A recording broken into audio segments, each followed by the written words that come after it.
Hello, family. Wanted to share this video with you today. It's about King Hezekiah,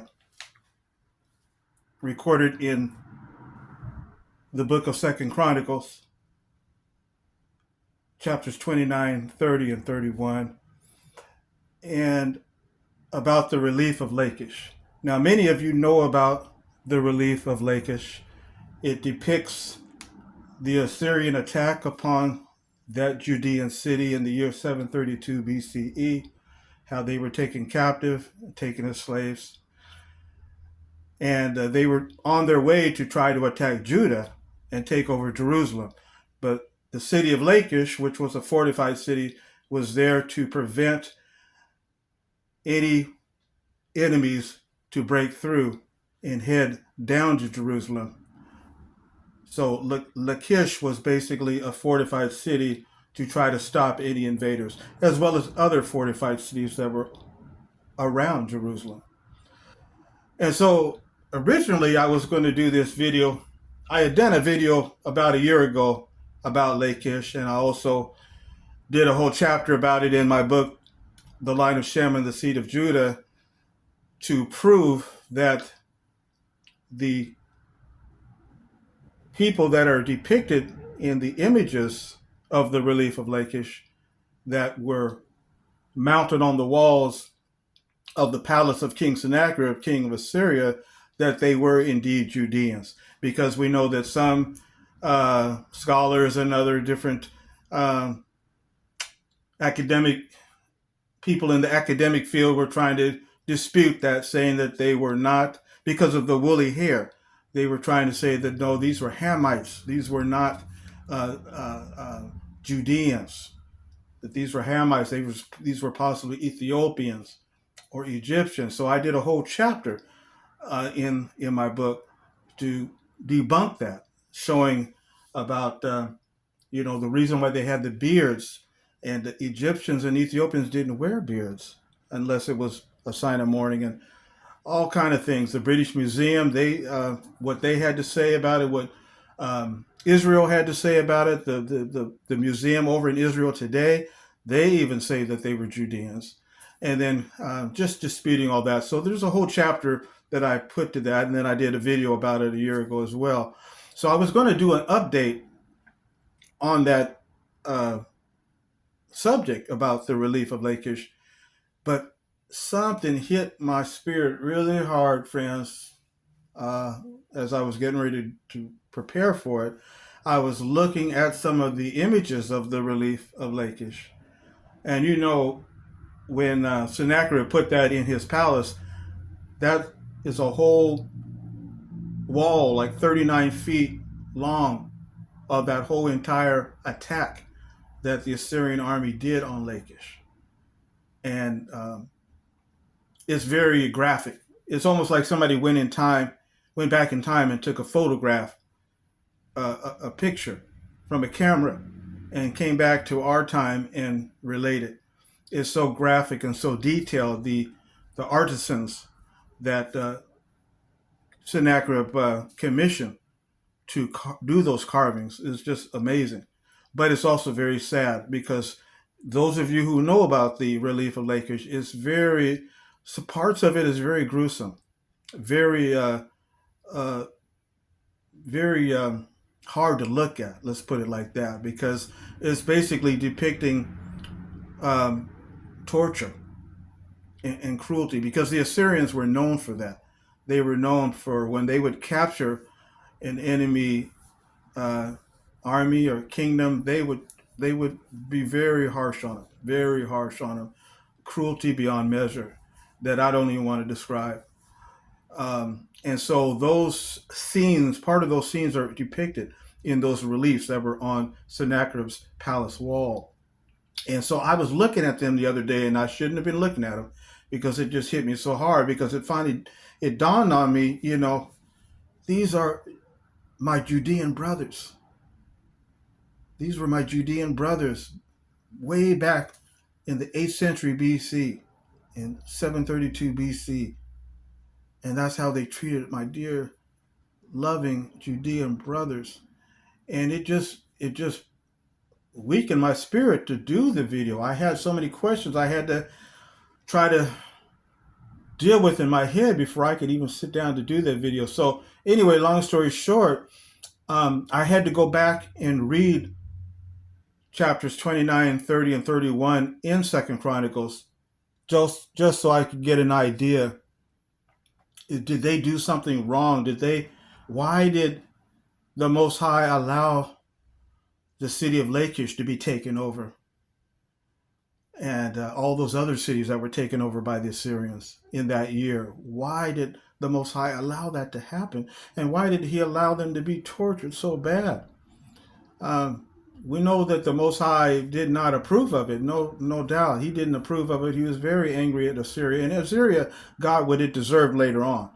No doubt about it. They got what they deserved later on for the things they had done. But just the fact that our dear brothers had to go through that cruelty and that torture, it was just sickened me. So anyway, I had to go back into that to try to find out and try to resolve these questions in my mind. Why did this happen? Why did the Most High allow this to happen? And was it something that they did wrong?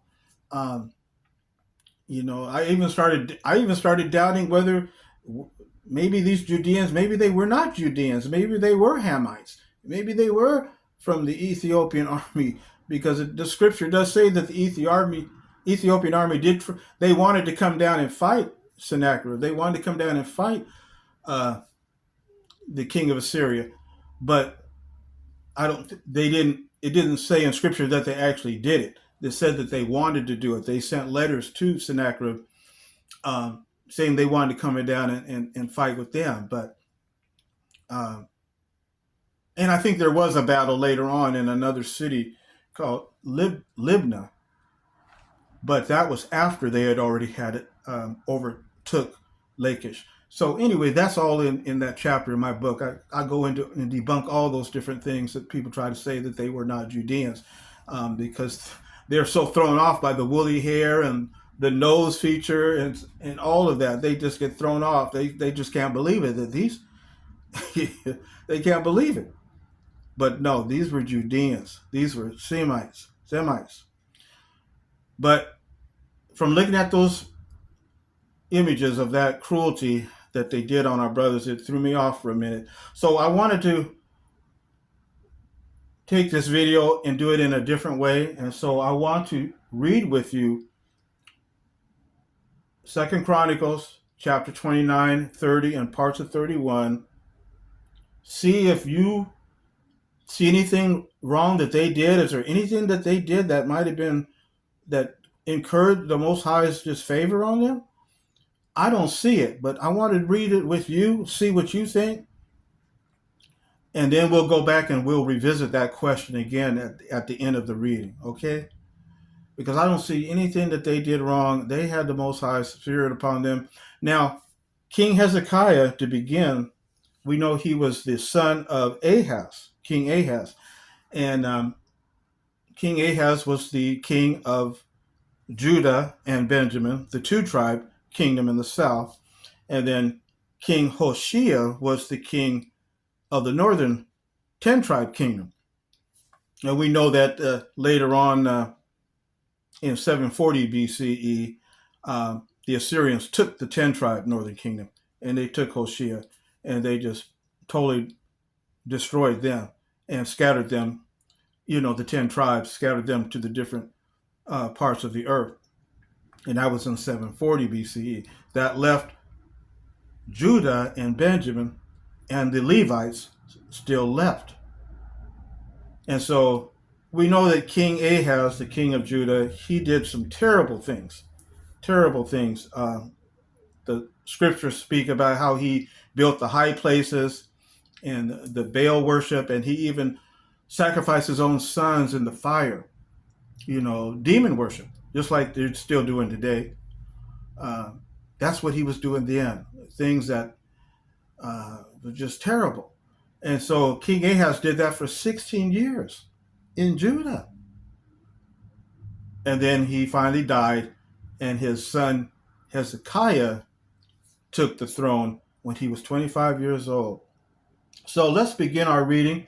2 Chronicles chapter 29. We're going to read the whole chapter of 29, the whole chapter of 30, and then a few verses in chapter 31 and 32.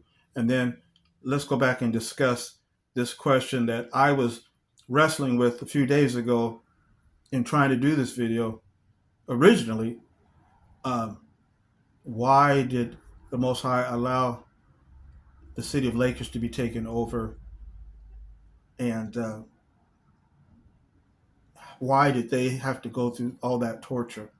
And I don't even really want to show the scenes on this video. You can go to online. It's on the British Museum online. Now, it might be suitable for those scenes to be shown in a museum or to be shown in an encyclopedia. Those are the rightful places for it. But I don't want to give it any power at all, because it's so graphic and so demeaning. It will bring you down in your spirit if you look at those images too much. I don't want to emphasize those. The image that you're looking at now is kind of a close-up shot, and these are some of the scenes that are in my book. They don't show the cruelty, and so those of you who know what I'm talking about, you know what I'm talking about. I mean, it's I don't even really want to even describe it in a little detail. I can maybe just show you one little brief picture, just a little brief picture, and then I'm gonna let it go. Just for those of you who don't know, who haven't heard about the relief of Lachish, but it actually confirms the biblical record. It's amazing that they even discovered this in the 1850s, when the archaeologists were over there in Iraq and they were digging up King Sennacherib's palace, and they discovered these huge reliefs, 39 feet all across his wall, in the palace there on his walls. That's how they found it, by accident, through the archaeology. Back in the 1852, I believe it was, they discovered this. But let me just give you just a little snippet of the scenes that I'm talking about. And these were called the Siege of Lachish, or the Lachish reliefs.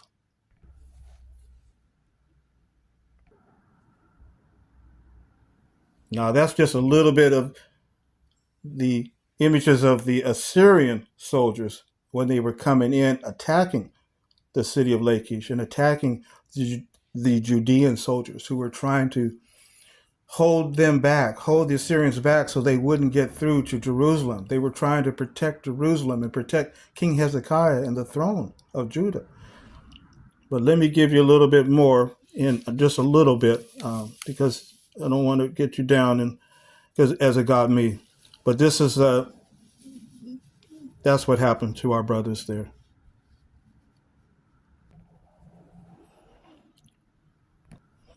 Okay, that's enough. I'm not going to show anything more about that. But I just wanted to give you all just a little bit of what is in those reliefs. Like I said, you can go online and look at it. And those of you who already know what I'm talking about, you know how graphic it is. But those were our Judean brothers and sisters, or brothers. And they were taking the women and the children as well. They weren't torturing the women and the children, thank goodness. But they were taking the women, the children, the Hebrew men as well, the cattle, everything, the animals, everything. So let's go into the reading and let's try to figure out why all this happened to our brothers there, our Hebrew brothers, and let's see what lessons we can pull from this for our day as well. Okay, so let's begin our reading.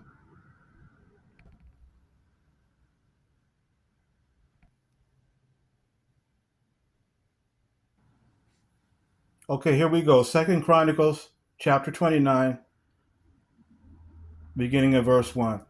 Hezekiah himself became king at the age of 25 years, and for 29 years he reigned in Jerusalem.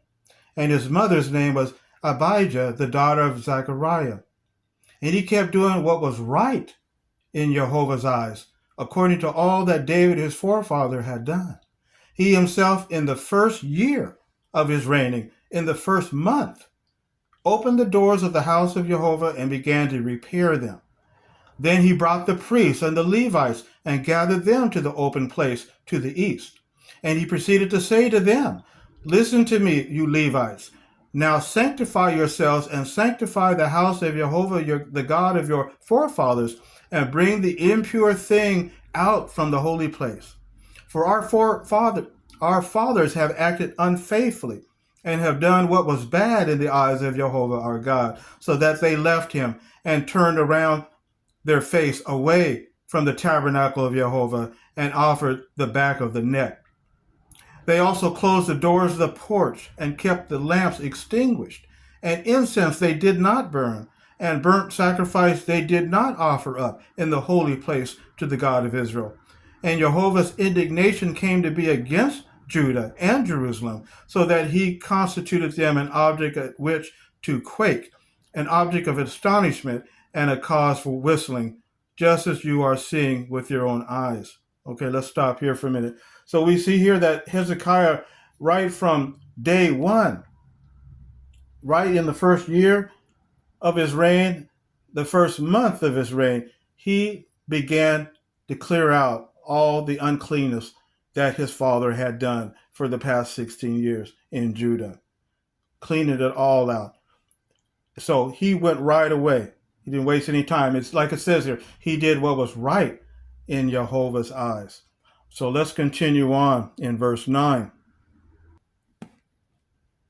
"And here our forefathers fell by the sword, and our sons and our daughters and our wives were in captivity for this. Now it is close to my heart to conclude a covenant with Jehovah the God of Israel, that his burning anger may turn back from us. Now, my sons,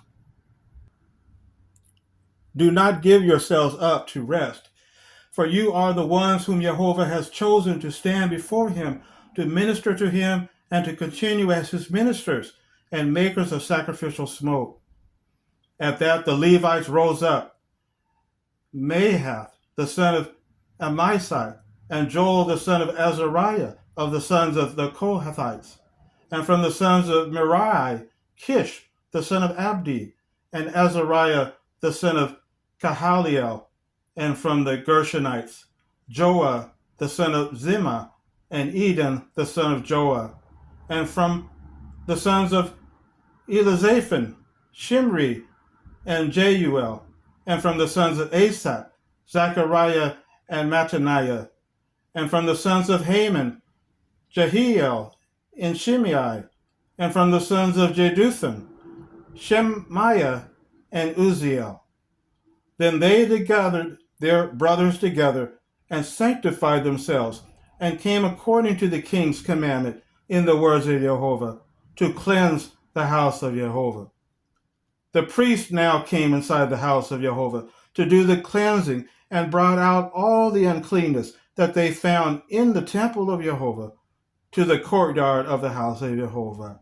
In turn, the Levites received it to take it out to the torrent valley of Kidron outside. Thus they got started on the first day of the first month at sanctifying.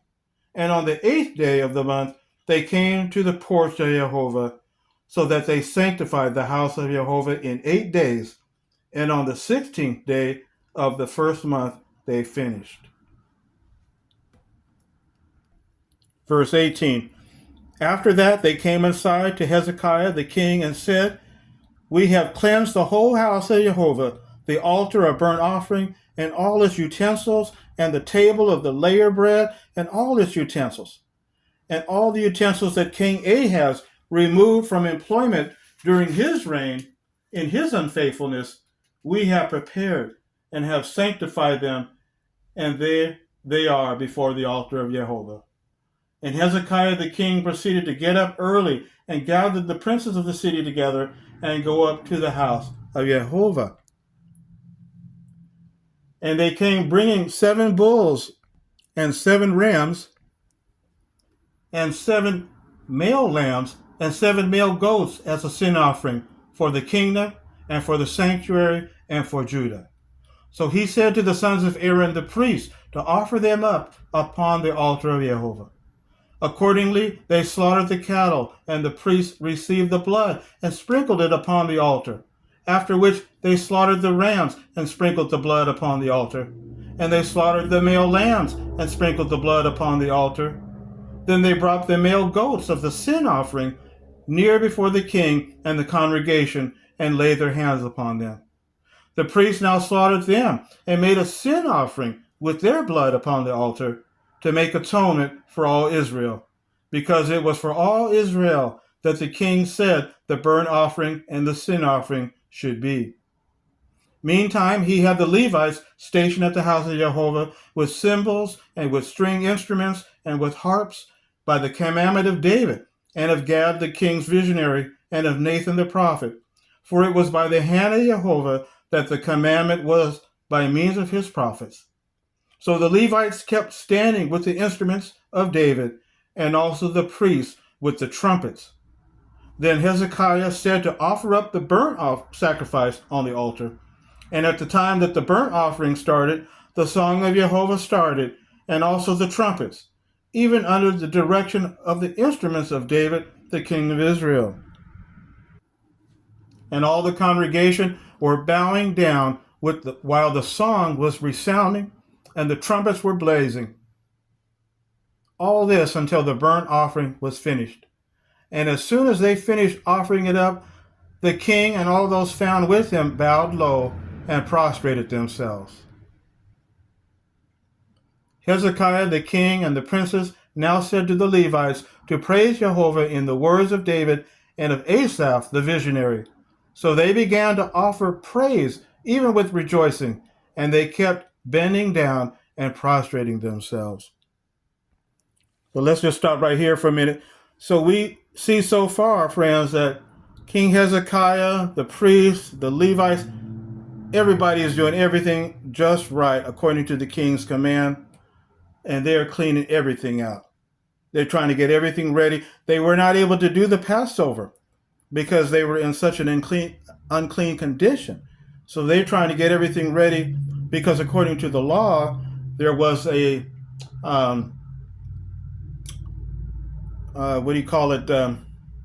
there was a provision in the law that if you could not do the Passover on time, on the 14th day of Nisan, on the Hebrew calendar, there was a provision made in the law that you can do it in the second month, on the 14th day of the second month. So they're trying to get everything ready. They feel so bad. They prostrating themselves before the Most High because they know that the land is unclean, the temple is unclean, the kingdom is unclean. They're trying to get everything back to right. And so far we've read they're doing everything right. So let's continue on, beginning there in verse 31. Finally, Hezekiah answered and said, "Now you have filled your hand with power for Jehovah. Approach and bring sacrifices and thanksgiving sacrifices to the house of Jehovah." And the congregation began to bring sacrifices and thanksgiving sacrifices, and also every one willing of heart burnt offerings. And the number of the burnt offerings that the congregation brought came to be 70 cattle, 100 rams, 200 male lambs, all these as a burnt offering to Jehovah. And also the holy offerings, 600 cattle, and 3,000 of the flock. Only the priests themselves happened to be too few, and they were not able to skin all the burnt offerings. So their brothers, the Levites, helped them out until the work was finished, and until the priests could sanctify themselves, for the Levites were more upright of heart for sanctifying themselves than the priests. And two, the burnt offerings were in great quantity, with the fat pieces of the communion sacrifices, and with the drink offerings for the burnt offerings. Thus the service of the house of Jehovah was prepared. Consequently, Hezekiah and all the people rejoiced over the fact that the true God had made preparation for the people, because it was all of a sudden that the thing had occurred. So let's stop right there. So we can see that everything is going just right. And this was all spontaneous, as it says there in verse 36. It just happened all of a sudden that they started to do this. King Hezekiah, he gave the command from the first month that he got into office and started getting everybody ready. Do this, do this, do this. Let's clean this out. Let's get everything right. We got everything. We got to get everything back to right with our God. And so it was just spontaneous. Everything was just moving. All right, well, let's continue on in chapter 30 and let's see what more was going on, how they were able to get everything just right for the Most High. And Hezekiah proceeded to send to all Israel and Judah, and even letters he wrote to Ephraim and Manasseh, to come to the house of Jehovah in Jerusalem to hold the Passover to Jehovah, the God of Israel. However, the king and his princes and all the congregation in Jerusalem resolved to hold the Passover in the second month, for they had not been able to hold it at that time, because not enough priests, on the one hand, had sanctified themselves, and the people, on the other hand, had not gathered themselves to Jerusalem. And the thing was right in the eyes of the king and in the eyes of all the congregation. So they decided to have the call passed through all Israel from Beersheba to Dan to come and hold the Passover to Jehovah, the God of Israel, at Jerusalem. For it was not as a multitude that they had done so, according to what is written. Accordingly, the runners, with the letters from the hand of the king and of his princes, went throughout all Israel and Judah, even according to the commandment of the king, saying, You sons of Israel, return to Jehovah, the God of Abraham, Isaac, and Israel, that he may return to the escaped ones that are left of you out of the palm of the king of Assyria. And do not become like your forefathers and like your brothers that acted unfaithfully toward Jehovah, the God of their forefathers, so that he constituted them an object of astonishment, just as you are seeing. Now, do not stiffen your neck as your forefathers did. Give place to Jehovah and come to his sanctuary that he has sanctified to time indefinite, and serve Jehovah, your God, that his burning anger may turn back from you. For when you return to Jehovah, your brothers and your sons will be objects of mercy before those holding them captive, and be allowed to return to this land. For Jehovah, your God, is gracious and merciful, and he will not turn away the face from you if you return to him. Verse 10, So the runners continued on, passing along from city to city throughout the land of Ephraim and Manasseh, even to Zebulun. But they were continually speaking in mockery of them and deriding them. So we pause right here for a minute. So we see that the king sent out letters to try to invite his brothers from the northern kingdom, from the 10-tribe northern kingdom, Manasseh, Ephraim, and the other 10, to come on in and celebrate the Passover with us.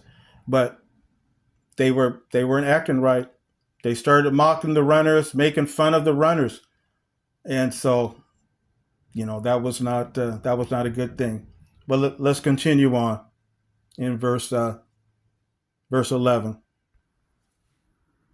Only individuals from Asher and Manasseh and from Zebulun humbled themselves so that they came to Jerusalem. The hand of the true God proved to be also in Judah, to give them one heart to perform the commandment of the king and the princes in the matter of Jehovah. And they proceeded to gather themselves together at Jerusalem, a numerous people, to hold the festival of the unfermented cakes in the second month, a congregation very multitudinous. Then they rose up and removed the altars that were in Jerusalem, and all the incense altars they removed, and then threw them into the torrent valley of Kidron.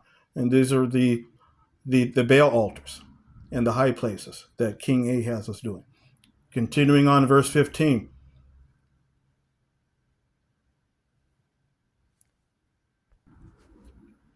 After that, they slaughtered the Passover victim on the 14th day of the second month. And the priests and the Levites themselves had been humiliated, so that they sanctified themselves and brought burnt offerings to the house of Jehovah. And they kept standing at their place according to their rule, according to the law of Moses, the man of the true God. The priests sprinkling the blood received from the hand of the Levites. For there were many in the congregation that had not sanctified themselves, and the Levites were in charge of slaughtering the Passover victims, for all that were not clean, to sanctify them to Jehovah. For there was a great number of the people, many from Ephraim and Manasseh, Issachar and Zebulun, that had not cleansed themselves. For they did not eat the Passover according to what is written. But Hezekiah prayed for them, saying, May the good Jehovah himself make allowance for every one that has prepared his heart to search for the true God, Jehovah, the God of his forefathers, though without the purification for what is holy. Accordingly, Jehovah listened to Hezekiah and healed the people. So the sons of Israel that were found in Jerusalem held the festival of the unfermented cakes 7 days with great rejoicing. And the Levites and the priests were offering praise to Jehovah day by day with loud instruments, even to Jehovah. However, Hezekiah spoke to the heart of all the Levites who were acting with fine discretion toward Jehovah. And they proceeded to eat the appointed feast for 7 days, sacrificing communion sacrifices and making confession to Jehovah, the God of their forefathers.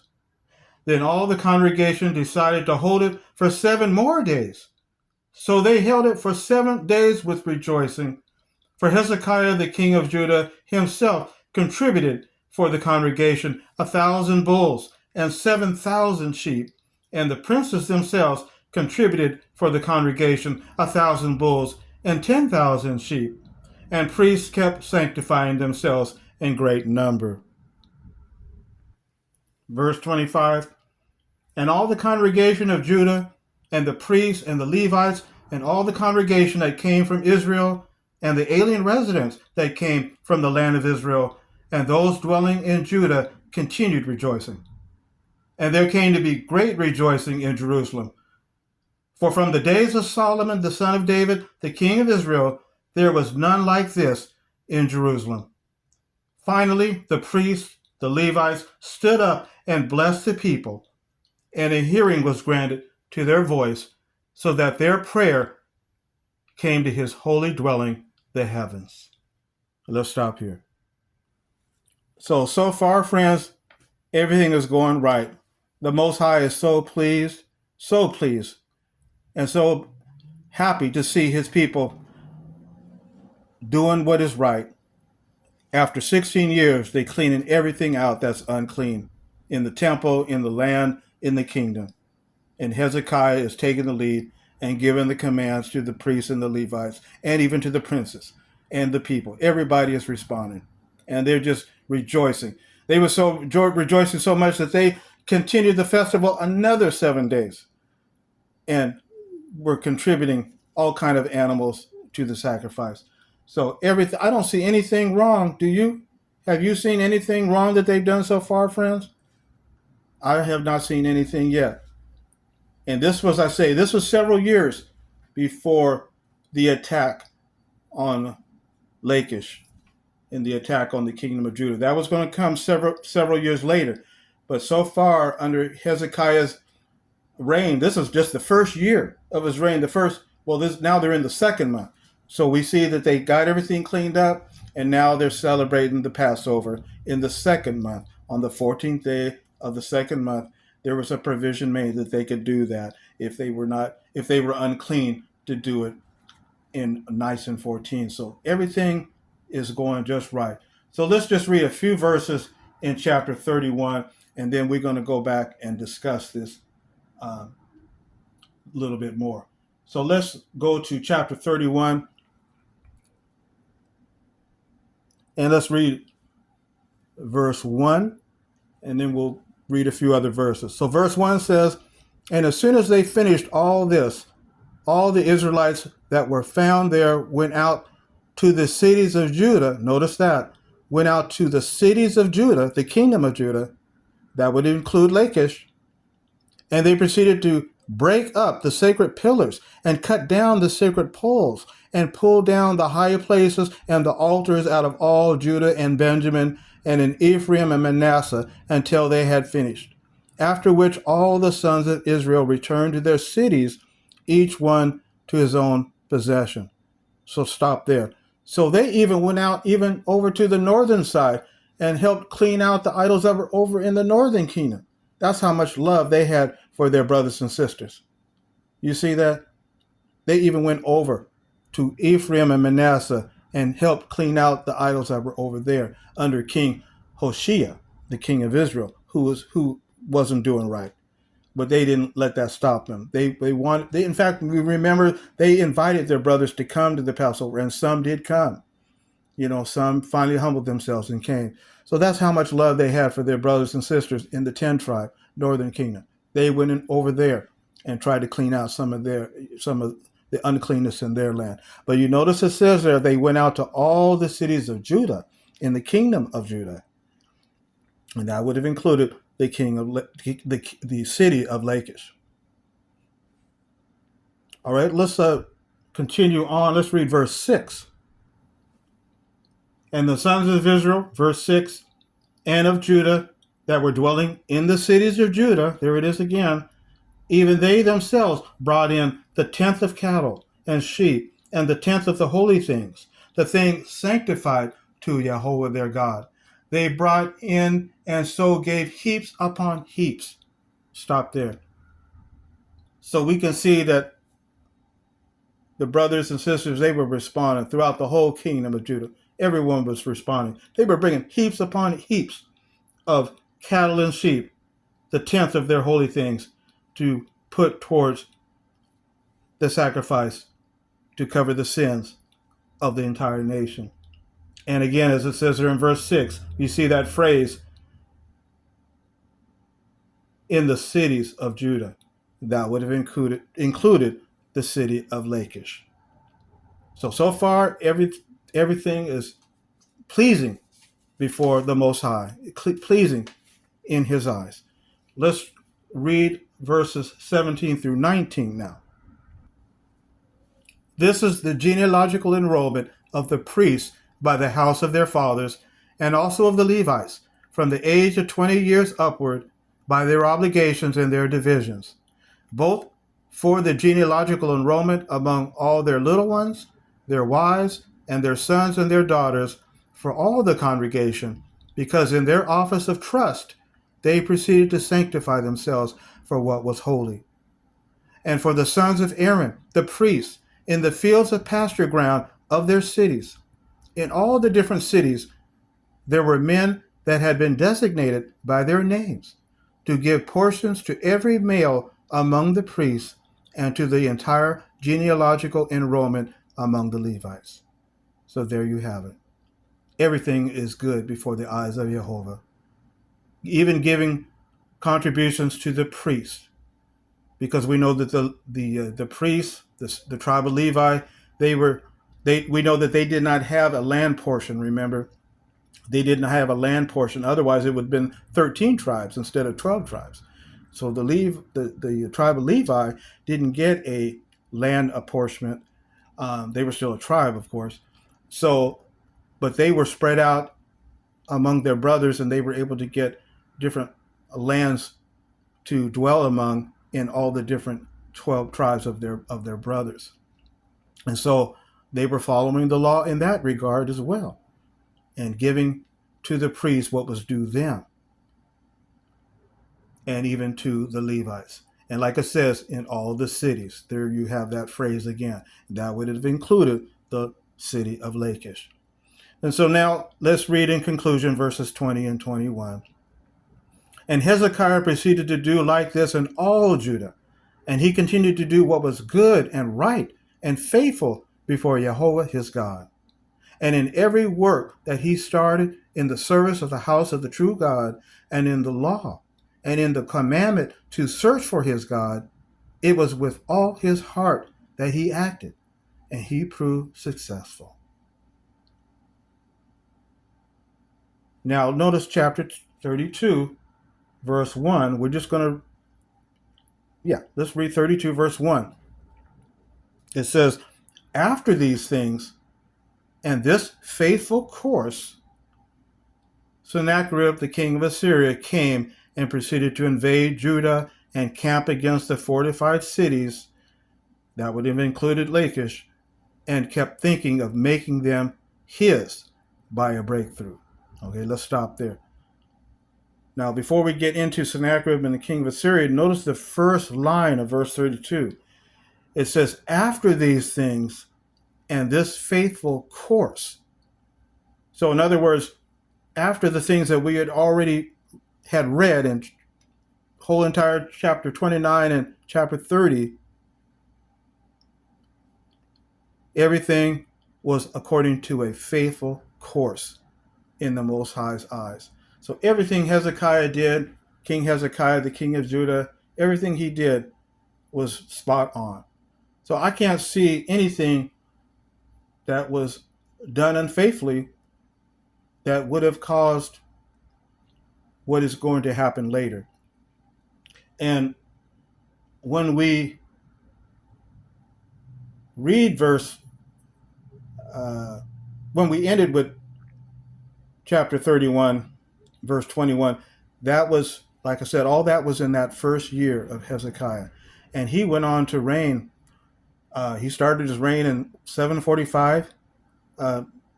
His official reign, I think, was 746, but he started in 745, and he reigned all the way until 717 BCE, until 717 BCE. So he had a good long reign.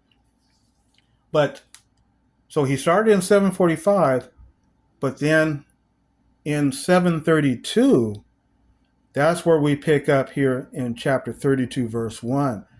This was now 732 BCE. So about 13 years later, this is when Sennacherib, the king of Assyria, begins his assault.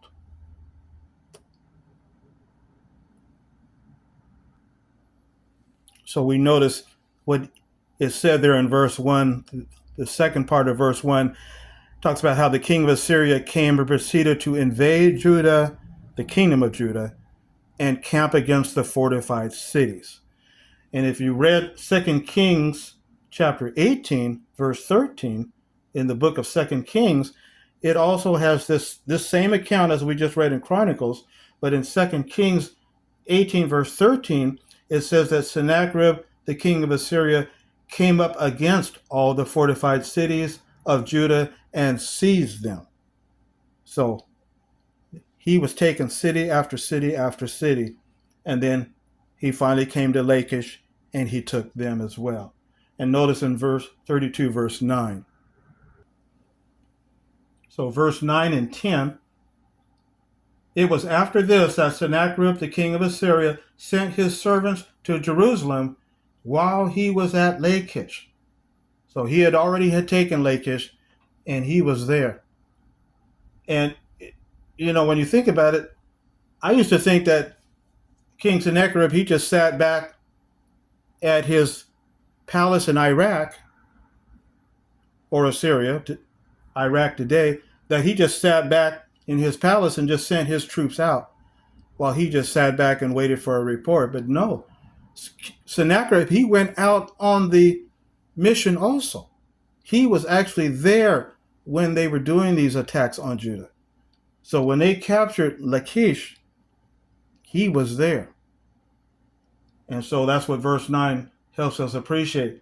So while he was there, then they sent a message to Jerusalem, to Hezekiah there at the capital in Jerusalem. And in verse 10, or actually, let me finish the rest of verse 9. And while he was at Lachish, and all his imperial might with him, to Hezekiah the king of Judah, and to all the Judeans that were in Jerusalem, saying in verse 10, this is what Sennacherib, the king of Assyria, has said. And what is it that you are trusting while sitting quiet under siege in Jerusalem. So we know that Sennacherib, his eyes were on the prize, and Jerusalem was the prize, the capital. The throne of the Most High Yah was Jerusalem. His eyes were on that. And so if he could get that, then it's game over. He's already got Lachish, which was the second most important city in the kingdom of Judah.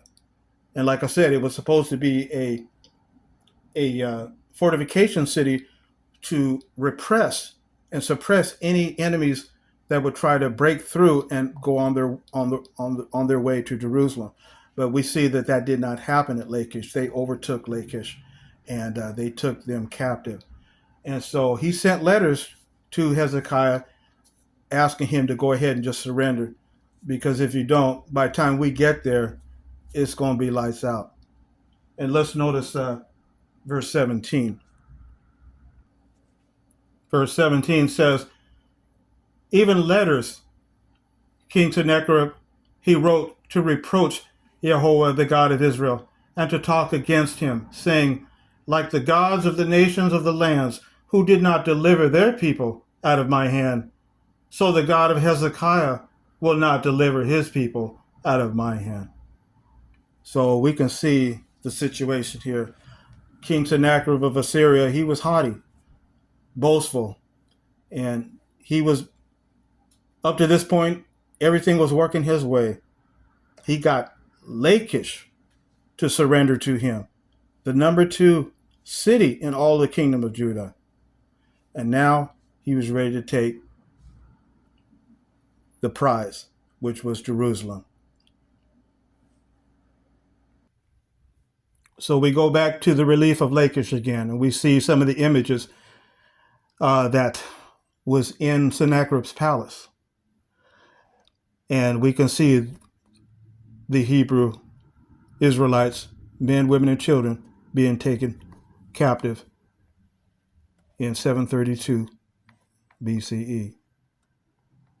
So we see what occurred there. And Sennacherib was so happy that he was able to get the number 2 city in all the kingdom of Judah, that he wanted to put that on his palace. And the reason why he did that was because he was not able to get Jerusalem. And we know why. Because we know that in one night, 185,000 of his Assyrian soldiers were killed, laying dead the next morning, because of one angel of the Most High Yah.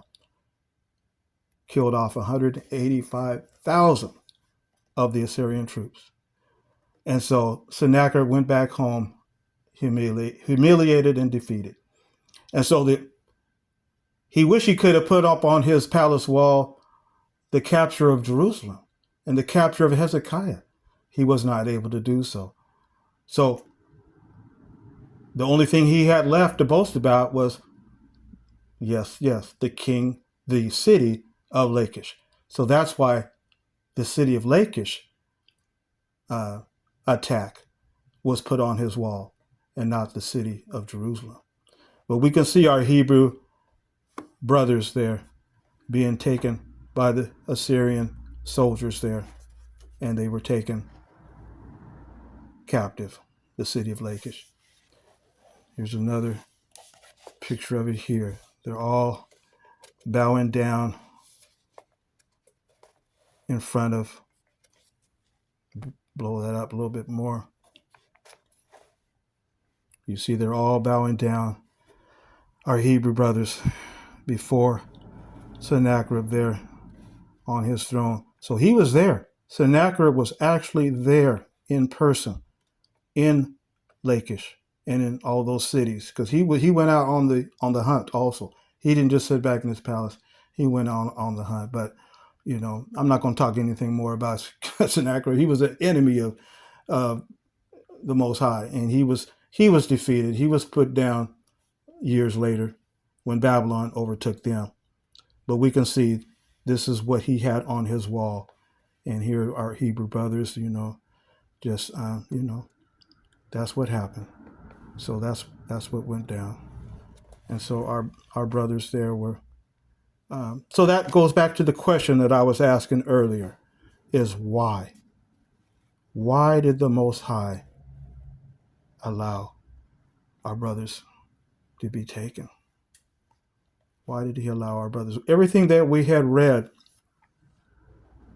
in Second Chronicles, everything was good.